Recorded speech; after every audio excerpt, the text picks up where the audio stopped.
field position to start with for the Vikings this drive. 1st and 10. They'll go play action here. It's McCarthy. Hockenson reels it in. And he's going to get this up to the 45 before he's brought down. Running. He loses the football. And no turnover. It's going to stay with the offense. Give him 3 on that gain. And it'll bring up a Minnesota 1st down.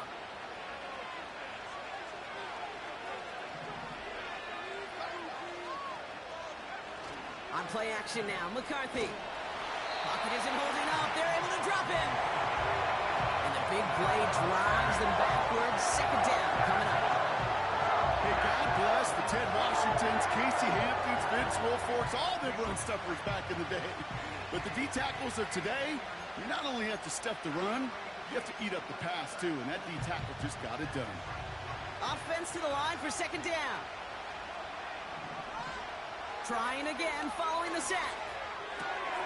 Oh, no, they get him yet again. Picked off by Xavier McKinney. And the Packers will be down inside the opposing 35 as they take over after that interception. Well, no doubt they envisioned that as the start of a 2nd half push for the lead. But the defense, well, defense had other ideas, Brock, protecting their team's advantage and taking possession back on the 1st play of the series. Not the way you needed to start the half if you were thinking comeback. But They get it right back. That's intercepted. And the Vikings are stopped on the return just shy of their own 35. Well, they had the advantage for a moment, Brock, but turns out that is all just that moment because they throw an interception and give the ball right back. And for once, both coaches on both sidelines are preaching the same message. Take care of the ball. Not often you see back-to-back plays end in interceptions, and we're right back to where we were just a couple moments ago. Here's McCarthy, 1st and 10.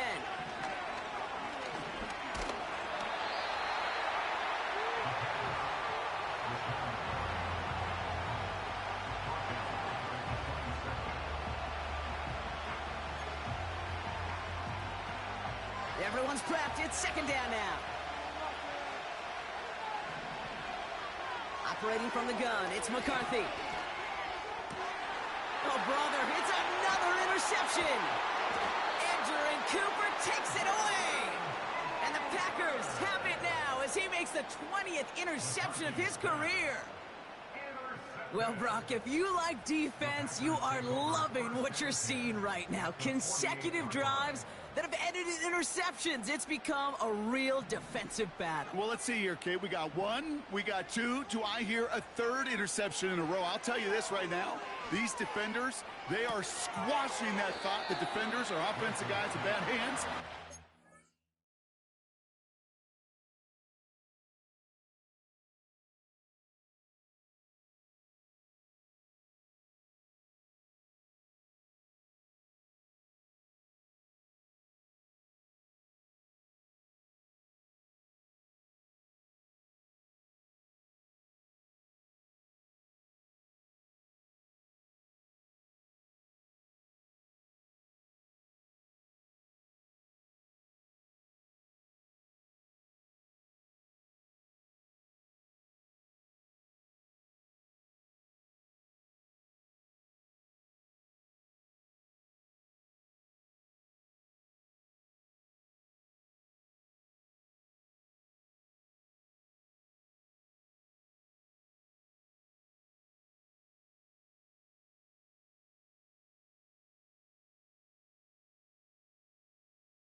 It happened taking the ball away. It is so hard for these defenses. I don't envy them at all to try to monitor where these running backs are. Are they chipping? Are they delaying their route? It's such an underrated part of their overall passing game. Halfway to the marker. It's 2nd and 5. From the gun, it's Wilson. That's complete to Musgrave. And he's tackled after gaining a handful. He's just one of those guys, Kate. Even when he's not open, he's still a target thanks to that physicality and his ability to just play bully ball. They don't like forcing into coverage, but sometimes when you got a bully like him that can create space, you just find a way to get him the ball. Turning to Jacobs on third. And he's caught behind the line for a loss. 3rd and inches, and you hate to see that run go backwards. I just take myself back to a huddle, and you know you're imploring your guys, listen, just give us a little bit of a push, and we will move the sticks. Instead, well, the defense is energized with that stop. Offense staying out there. It's 4th and 1. Looking to throw. That's cut beyond the marker. And they catch up to him, but not until he's got a huge gain and a first down. They get 22 on that one. And the 4th down call pays off as they'll move the chain.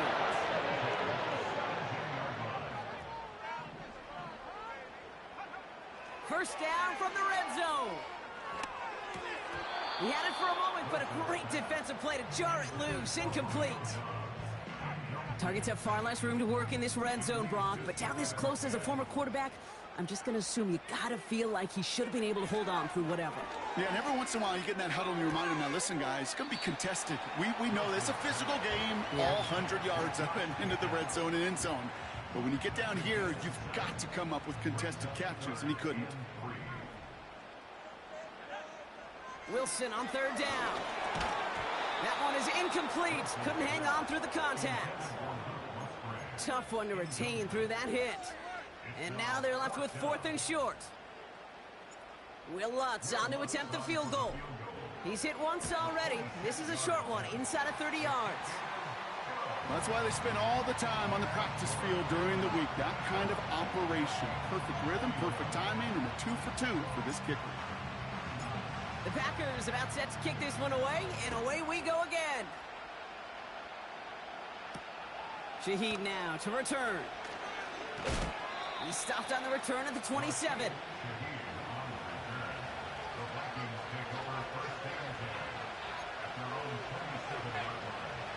Offense ready to begin this drive. 1st and 10. They'll start the drive with Eckler. And he'll get it up near the 38-yard line before going down. They come through with a nice gain of 10 and a first down. You spring a big gain like that, Kate, on the interior. 9 times out of 10, that O-line decisively won their matchup with the big fellas up front. They got those pads down. They created leverage, and they opened up that running line. And without much room to work, he has a minimal gain on the final play of the 3rd quarter. We're down to 1 quarter to play in this NFC divisional round matchup. It's Vikings ball. We'll see if they can come up with something here and stave off elimination.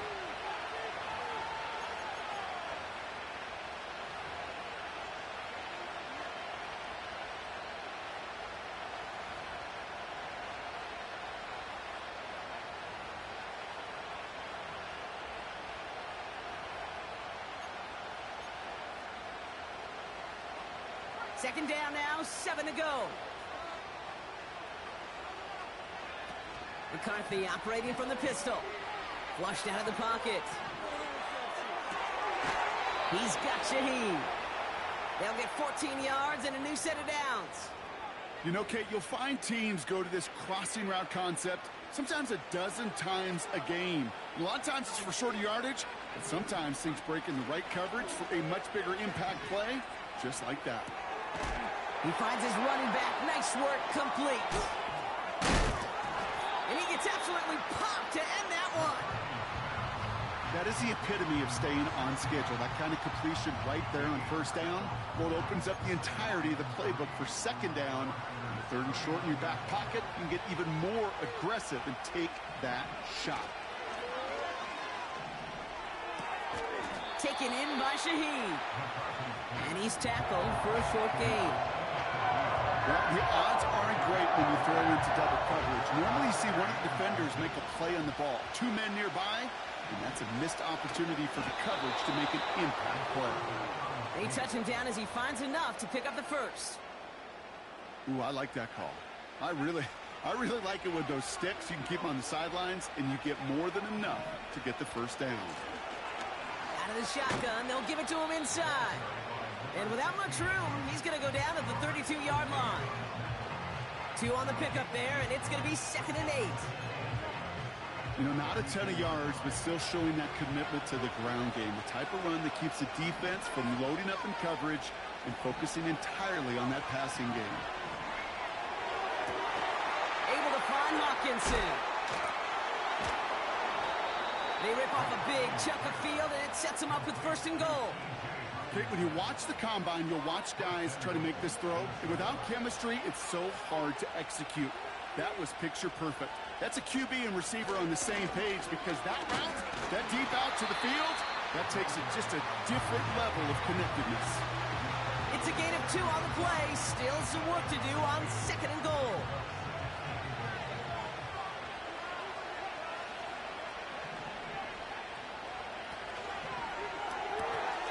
It's Cup Eckler. Touchdown, Minnesota. Not a lot of processing time from the moment he pulled it back to the moment he made that throw, Brock. But I think we can all agree he made the right choice not to hand it off, and then the right read on that throw. Yeah, he sure did, kid. It kind of reminds me of the option quarterbacks of our day growing up, right? Those guys that made that pitch, and it was just second nature. They were on the run, guys all around. Didn't matter. He's going to put that pitch right on them. The great RPO quarterbacks of today do exactly the same thing with their throws.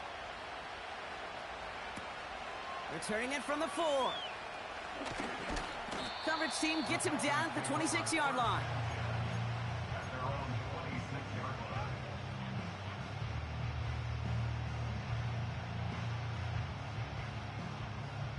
They're out and set. 1st and 10.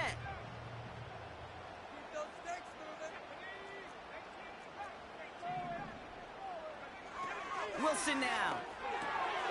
Cut by Jacobs. And he'll take it up to the 30 before being brought down. You know, you compare and contrast stats over the decades, Kate. One thing you see is the completion percentages are through the roof. In this day and age, compared to the 60s and the 70s, a big reason is just completions like that. Utilizing every one of your eligible receivers. That time, a running back in the flat. To the ground it goes. That's incomplete. You know, there's not a lot of tight ends who are true weapons this far down the field. Not a lot of cover guys who can match up with them in terms of size.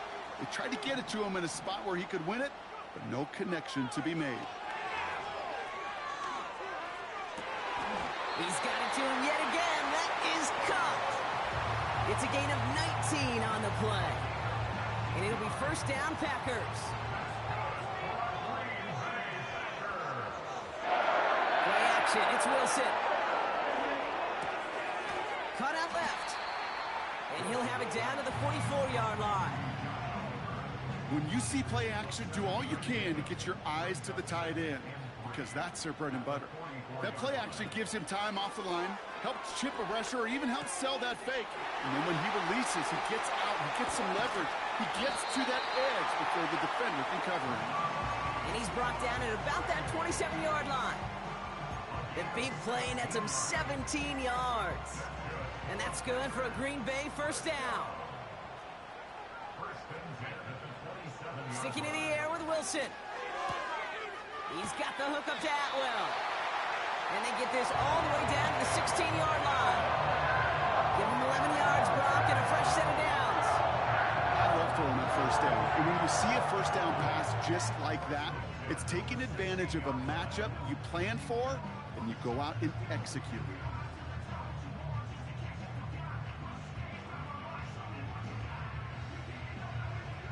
So we're down to the 2-minute warning here from Green Bay. Packers down by only 1. They'll come up 1st and 10. Once more, it's Wilson. Into traffic, complete. And they'll advance this down to the 5-yard line.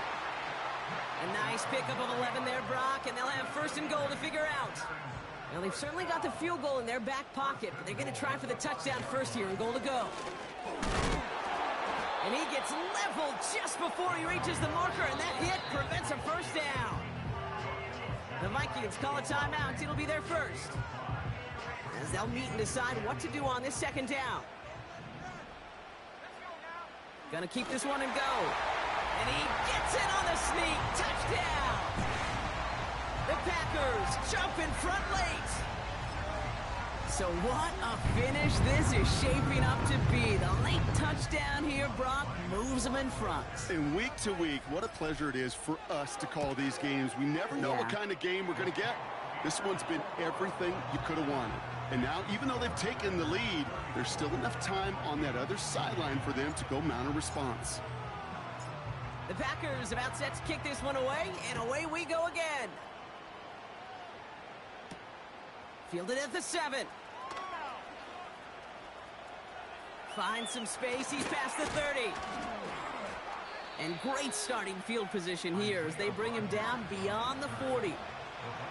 Trailing by 1 score late here, Kate. Maybe this is the return. Maybe this is what helps them get right back into it.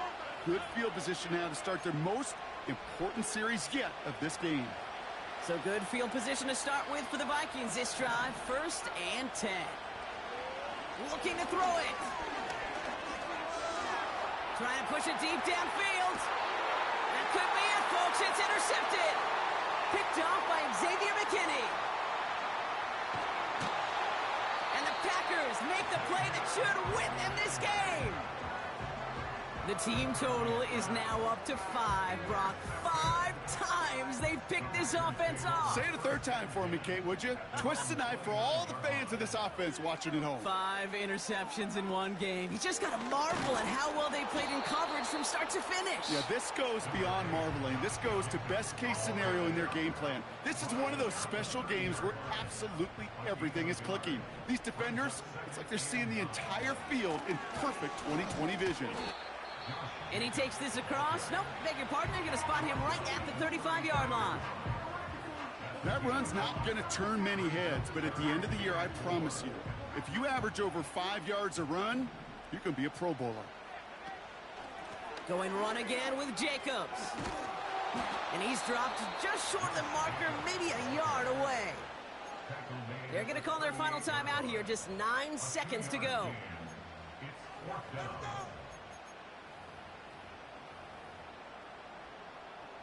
So on 4th down, outruns J.K. Scott to send it skyward.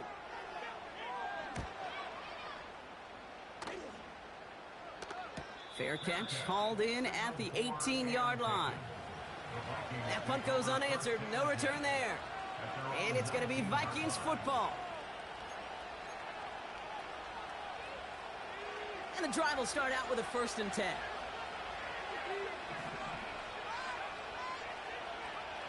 One final shot here. A bit of desperation on this deep shot. And this one falls incomplete. No miracles on the final drive today. This game is over. So this is a Packers win. And their run through the playoffs has reached the penultimate stop on the tracks. The conference championship game next week. And they're going to need the same type of effort from this game, Brock, to carry forward to reach the end of the line and earn that Super Bowl appearance.